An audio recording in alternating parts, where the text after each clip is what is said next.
Hey guys, welcome to Safi Mixed. In this video, you will learn how to use the split screen view of Microsoft Word. Like you see over here, I have opened a document and I have enabled the split screen view. So it has divided the screen into two halves.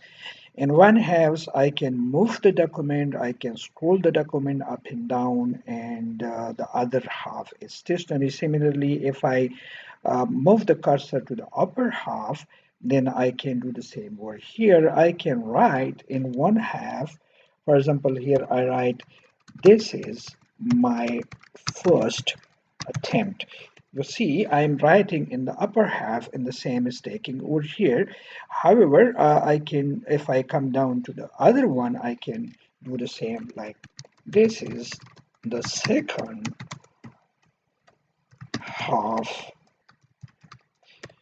So I can split the screen into two halves, and I can match and I can work with each half separately without disturbing the other one. Such views are usually very important in making conclusions, summaries of the documents. You open the introduction, the other parts in one half, and then do things in the other half. You can change the width of one screen and the other screen by putting the cursor over here and selecting it, so it increase the width of one screen and decrease the width of the other screen. You can do that. But the first thing is how to enable this half screen. Yeah, that's quite easy. You can do it through two different ways. You can do it through shortcut by pressing different keys simultaneously on your keyboard.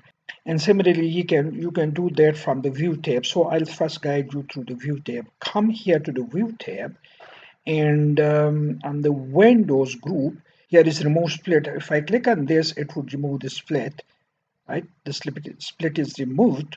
And if I again click on this split, it will again split the screen into two halves. So I can do it from the Windows group on the view tab, here remove split and add split, right? Add split and then remove split. You can do it from here. The second one, the shortcut, is to press Control Alt and S buttons simultaneously on your keyboard. If I do that, it introduces the split, and if I press the same keys once more, it removes the splits. So this way you can do the split. There is another important thing. I can move in one screen to one view and another view. For example, if I put my cursor in the lower half and come here to outline view, if I click on the outline view, it changes the view of the lower half, leaving the upper half unaffected.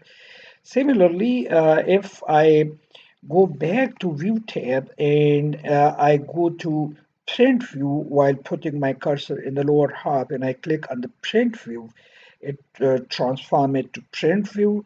I put the cursor in the upper half and I click on view and I click on web layout. If I do that, the upper half will be converted into web layout, leaving the view of the lower half unaffected. So you can do things in one half, leaving the other half unaffected, and the same you can repeat for the other half. This way you can use the view tab to go to split views in the split view screen and can remove the split view. So if I go back to print view, then I can remove the split view like this. And thanks for watching Safi Mixed.